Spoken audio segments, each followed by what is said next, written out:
રાજસ્થાનની સૂકી વેરાન અરવલ્લી પહાડીઓની વચ્ચે એક એવો કિલ્લો ઊભો છે જેનું નામ પડતા જ ભલભલાના મનમાં એક અજીબ ડર બેસી જાય છે ભાનગઢ આજના આ વિશ્લેષણમાં આપણે માત્ર વાર્તાઓ નથી સાંભળવાના પણ ભારતના સૌથી ડરાવણા અને રહસ્યમય કિલ્લાની પાછળ છુપાયેલી એ અંધારી વાસ્તવિકતામાં ઉતરવાના છીએ આ કોઈ સામાન્ય ખંડેર નથી અહીંની છત વગરની દિવાલો વચ્ચે એક એવો ભારે સન્નાટો છે જે રાતના અંધારામાં ઘણું બધું કહી જાય છે જરા વિચારો કોઈ સરકારી વિભાગ એવું ગોળ મારે કે સૂર્યાસ્ત પછી પ્રવેશ નિષેધ છે આર્કિયોલોજીકલ સર્વે ઓફ ઇન્ડિયાની આ કડક ચેતવણી બહુ જ ચોંકાવનારી છે આ કોઈ સ્થાનિક ગામવાળાઓએ ઉડાડેલી અફવા નથી કે કોઈ ડરેલા ચોકીદારે જાતે લખેલું બોર્ડ નથી આ સીધો ભારત સરકારનો આદેશ છે અને આવો સત્તાવાર આદેશ જે એ વાતની બહુ મોટી સાબિતી છે કે સૂરજ આથમ્યા પછી આ કિલ્લાના અંધારામાં કંઈક તો એવું છે જેને જરાય હળવાશથી લઈ શકાય તેમ નથી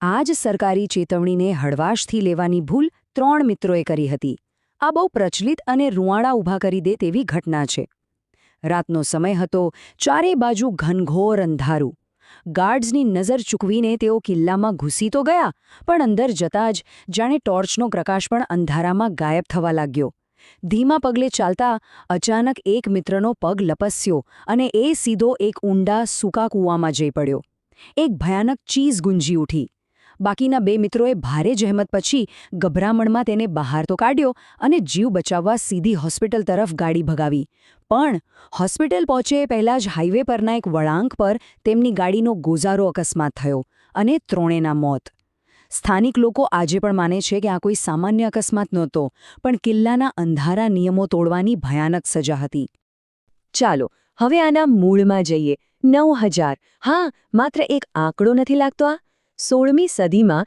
જ્યારે રાજા માધવસિંગે આ ભાનગઢ વસાવ્યું ને ત્યારે અહીં 9000થી વધુ ઘરો હતા જરા કલ્પના કરીએ આ કોઈ નાનકડો કિલ્લો નહોતો પણ એક આખું ધમધમતું આલિશાન શહેર હતું ભવ્ય મંદિરો સુંદર હવેલીઓ ભરેલા બજારો પણ આજે સ્થિતિ શું છે આજે આખા વિસ્તારમાં એક પણ ઘર પર છત બચી નથી એક આખું જીવંત 9000 ઘરોનું હસતું રમતું શહેર રાતોરાત આવી ભયાનક છત વગરની વેરાન જમીનમાં કેવી રીતે ફેરવાઈ ગયું હવે આની સૌથી રસપ્રદ વાત એ છે કે આટલા મોટા વિનાશ પાછળ 2 એકદમ અલગ અને ડરાવણી વાર્તાઓ જોડાયેલી છે પહેલી વાર્તા છે બાબા બાલુનાથ નામના એક સાધુના શ્રાપની એમણે રાજાને એક જ શરતે કિલ્લો બનાવવાની રજા આપી હતી કે કિલ્લાની છાયા ક્યારેય એમના આશ્રમ પર પડવી ન જોઈએ પણ એ શરત તૂટી કિલ્લાનો પડછાયો આશ્રમ પર પડ્યો અને કહેવાય છે કે આખું શહેર બરબાદ થઈ ગયું બીજી તરફ આનાથી પણ વધુ બિહામણી વાર્તા છે સિંઘિયા નામના એક તાંત્રિકની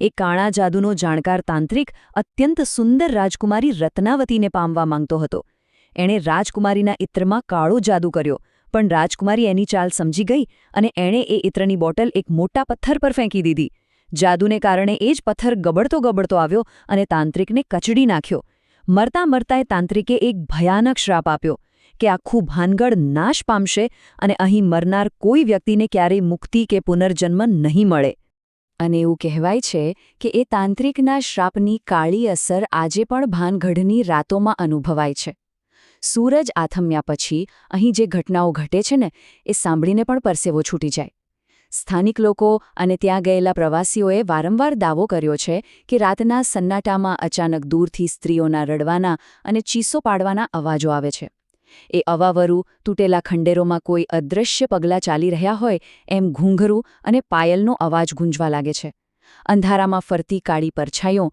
અને એક પ્રવાસીના કિસ્સામાં તો કિલ્લામાંથી બહાર નીકળેલી એક રહસ્યમય કાળી બિલાડીએ સતત 100 કિલોમીટર સુધી એની ગાડીનો પીછો કર્યો હતો આ વાતો આખો માહોલ એક એવો અદૃશ્ય ડર પેદા કરે છે જે લોહી થીજાવી દે છે પણ આ બધી ઘટનાઓમાં સૌથી વધુ વિચલિત કરી દેનારો કિસ્સો એક પત્રકારનો છે તેઓ જ્યારે રિપોર્ટિંગ પૂરું કરીને સાંજે કિલ્લાની બહાર નીકળી રહ્યા હતા ત્યારે તેમની સ્કૂટી અચાનક બંધ પડી ગઈ ટાંકીમાં પૂરતું પેટ્રોલ હતું એન્જિન બરાબર હતું છતાં ગાડી સ્ટાર્ટ જ નહોતી થતી ત્યાં અચાનક એક અજાણ્યો વ્યક્તિ ઊભો હતો તેણે સ્કૂટીને સ્પર્શ કર્યા વિના જ માત્ર નજરથી જ જાણે ગાડી સ્ટાર્ટ કરી દીધી અને જતાં પત્રકાર તરફ જોઈને માત્ર એટલું જ કહ્યું તેઓ તમને ઈચ્છે છે તમે જાણો છો કોણ બસ આટલું કહીને એ ગાયબ થઈ ગયો આ શબ્દો આજે પણ સાંભળનારના મગજમાં ડરનો પડઘો પાડી દે છે અદૃશ્ય ખતરાઓની તપાસ, અલૌકિક વાતો સામે વિજ્ઞાન. ચાલો હવે આ ડરામની દુનિયામાંથી બહાર આવીએ અને જરા વૈજ્ઞાનિક દ્રષ્ટિએ આખી વાતને સમજીએ. એક બહુ જ રસપ્રદ વૈજ્ઞાનિક સત્ય છે, જેને ઇન્ફ્રાસાઉન્ડ કહેવાય છે.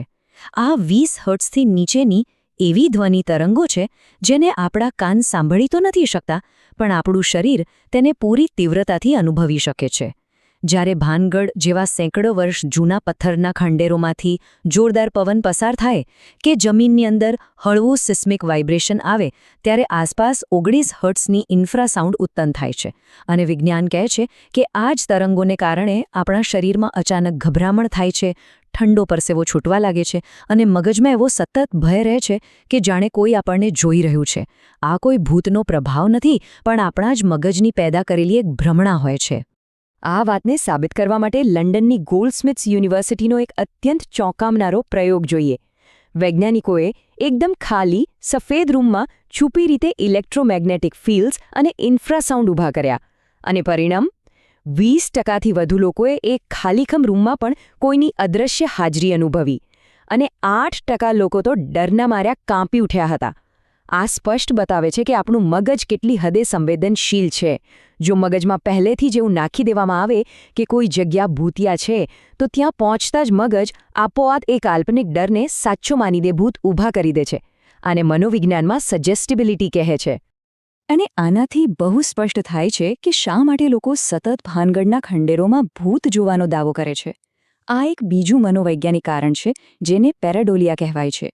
ઉત્ક્રાંતિ દરમિયાન માનવ મગજની રચના જ એવી થઈ છે કે તે કોઈપણ આડાવડા આકારો, પડછાયાઓ કે તૂટેલી દિવાલોની ડિઝાઇનમાંથી આપોઆપ ચહેરા અને માનવ આકૃતિઓ શોધવા લાગે છે. ભાનગઢના અંધારા ખૂણાઓ અને તૂટી ગયેલા થાંભલાઓની વચ્ચે મગજ સતત આ જ રીતે છેતરાય છે, અને સામાન્ય પડછાયાને પણ કોઈ આત્મા કે ભૂત માની લેવાય છે. તો પછી એક સવાલ થાય કે પેલું સરકારી બોર્ડ કેમ લગાવ્યું છે? તેનું સાચું કારણ કોઈ આત્માઓ કે ભૂત નથી, પરંતુ ભાનગઢના અસલી અને જીવલેણ જોખમો છે. ભાનગઢ સરસ્કા ટાઇગર રિઝર્વથી માત્ર 50 કિલોમીટર દૂર છે. રાતના અંધારામાં અહીં દીપડા અને બંગાળી વાઘ શિકારની શોધમાં છૂટથી ફરે છે. વળી અહીં ઝર્ખ એટલે કે હાયના મોટી સંખ્યામાં છે, અને તેમનો અવાજ હૂબહૂ સ્ત્રીઓના રડવા જેવો જ હોય છે, જે અંધારામાં સાંગળવા પર અત્યંત ડરામણો લાગે છે. આ ઉપરાંત સદીઓ જૂની આ જર્જરિત દિવાલો અને છત વગરના માળખા ગમે ત્યારે તૂટીને પડી શકે છે. આ જંગલી જાનવરો અને ખંડેરોની ભયજનક સ્થિતિ જ એ અસલી ખતરો છે, જેનાથી બચાવવા માટે સરકારે રાત્રે પ્રવેશ પર પ્રતિબંધ મૂક્યો છે. વિનાશનો સાચો ઇતિહાસ. ચાલો આગળ વધીએ અને જોઈએ કે આખી વાત કઈ રીતે જોડાય છે અને એક ભવ્ય શહેર કેવી રીતે ખરેખર બરબાદ થયું. 1783 આ એક વર્ષ. આ કોઈ સામાન્ય સાલ નથી. આ એ વર્ષ છે જેણે ભાનગઢને જડમૂળથી હચમચાવી દીધું અને તેનું નામ નિશાન મિટાવી દીધું. આ વર્ષે ઉત્તર ભારતમાં એક એવો ભયંકર અને જીવલેણ દુકાળ પડ્યો હતો જે ઇતિહાસમાં ચાલીસા દુકાળ તરીકે ઓળખાય છે. ભાનગઢનું સાચું પતન કોઈ તાંત્રિકના કાળા જાદુથી નહોતું થયું. સત્ય એ છે કે રાજકીય સત્તા ધીમે ધીમે નબળી પડી રહી હતી. રાજધાનીઓનું સ્થળાંતર થઈ રહ્યું હતું, અને એમાં પડ્યા પર પાટું માર્યું 1783ના અલ નીનો પ્રેરિત ચાલીસા દુકાળે. ભયંકર ગરમી અને દુકાળને કારણે નદીઓ સુકાઈ ગઈ. પાણીના એક એક ટીપા માટે લોકો ટળવળવા લાગ્યા. ભૂખમરો અને મોતનું તાંડવ એ હદે વધી ગયું કે બચવાની કોઈ આશા જ ન રહી. આખરે પોતાનો જીવ બચાવવા માટે જીવિત રહેલા લોકો આખું શહેર ખાલી કરીને ત્યાંથી હિજરત કરી ગયા. કોઈ શ્રાપે આ શહેરને ખંડેર નહોતું બનાવ્યું, પરંતુ કુદરતના રૂઠેલા પ્રકોપ અને પેટની ભૂખે આ 9000 ઘરના હસતા રમતા શહેરને લાશો અને ખંડેરોમાં ફેરવી નાખ્યું હતું. તો અહીં સૌથી અગત્યનો મુદ્દો એ છે કે જો આ ઐતિહાસિક સત્ય છે, તો પછી લોકો અને પ્રવાસીઓ હજી પણ શ્રાપ અને ભૂતની વાર્તાઓને શા માટે વધુ પસંદ કરે છે? જરા વિચારીએ. દુકાળ પડ્યો અને લોકો પાણી વગર તડફડીને મરી ગયા. આ વાસ્તવિકતા સાંભળવામાં ખૂબ જ ઉદાસીન, ભારે અને નિરાશાજનક છે. તેની સામે એક તાંત્રિક હતો જેણે કાળો જાદુ કર્યો અને એક જ રાતમાં આખું શહેર બરબાદ થઈ ગયું. આ વાર્તામાં એક થ્રિલ છે, એક રોમાંચ છે. માનવ મન હંમેશા એક એવી નાટકીય વાર્તા શોધતું હોય છે જેમાં કોઈ ક્રૂર વિલન હોય.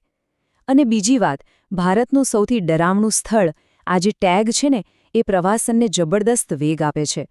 લોકોના ડર અને કુતૂહલને કારણે જ આ વાર્તાઓને જાણી જોઈને સદીઓથી જીવંત રાખવામાં આવી છે. આખરે વિજ્ઞાનના તથ્યો અને ઇતિહાસના પાનાઓને ઊંડાણથી સમજ્યા પછી માત્ર એક જ વાત સ્પષ્ટ થાય છે. ક્યારેક રહસ્યો ભૂત નથી હોતા, પરંતુ માનવ ડર, વાર્તાઓ અને ઇતિહાસ હોય છે. અંધારાનો ડર એ બીજું કંઈ નથી, માત્ર સાચી સમજણનો અભાવ છે. જ્યારે આપણે ઇન્ફ્રાસાઉન્ડની અસર, મગજની સજેસ્ટિબિલિટી, દીપડાઓના અવાજ અને 1783ના એ ગોઝારા દુકાળની વાસ્તવિકતાને સમજી લઈએ છીએ, ત્યારે ભાનગઢના એ કાલ્પનિક ભૂતોનો ડર મનમાંથી આપોઆપ ગાયબ થઈ જાય છે. તો શું આ બધું જાણ્યા પછી હવે ખરેખર અંધારાથી ડરવાની કોઈ જરૂર છે ખરી?